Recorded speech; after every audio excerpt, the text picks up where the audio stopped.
একদিকে পৃথিবীর সকল ব্যান্ড, অন্যদিকে পিঙ্ক ফ্লয়েড।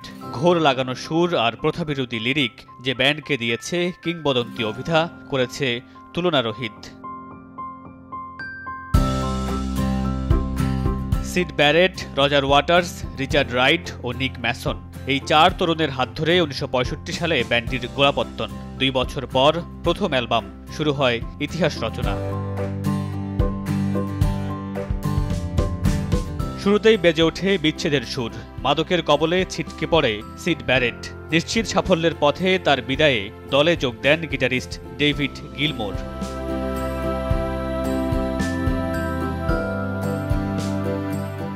পিঙ্ক ফ্লয়েডের অষ্টম album the dark side of the moon, মানবিক দ্বন্দ্ব, লোভ, উন্মাদনা, সেই সঙ্গে ব্যারেটের মানসিক অবস্থার ইঙ্গিত, সব মিলিয়ে অ্যালবামটি এতটাই সাড়া ফেলে আজ অবধি বিক্রি হয়েছে প্রায় 50 মিলিয়ন কপি।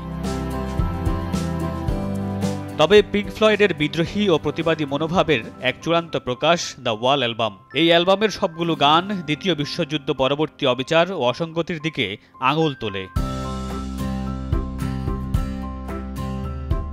যে ব্যান্ডের অনুপ্রেরণায় তৈরি হয়েছে নতুন নতুন ব্যান্ড, ধীরে ধীরে সেই ব্যান্ডের সদস্যদের মাঝে বাড়ে দূরত্ব, ক্ষয় হতে থাকে বন্ধন।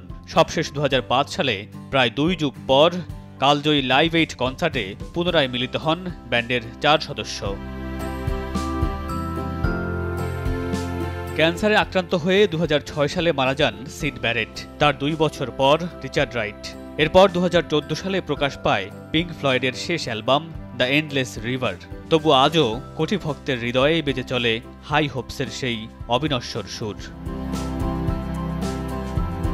মামুনুর রশিদ পনেল, সময় সংবাদ।